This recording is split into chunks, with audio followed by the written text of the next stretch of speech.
Hey guys, in this video I will show you how you can reset Google Chrome browser. It's quite easy and straightforward.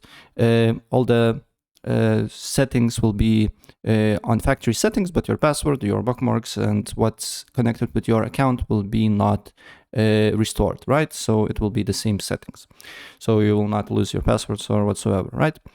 It's quite easy and straightforward. Just open up your browser and then you just need to press on the top right, then go to settings, and then you need to scroll down until you see reset settings, and then press restore settings to their original defaults.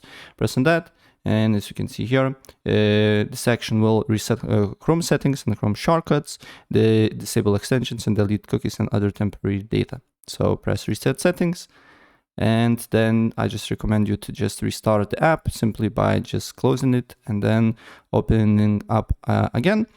Or simply, you just need to go to Task Manager and end all the tasks related to Google Chrome, and then the factory reset will take effect.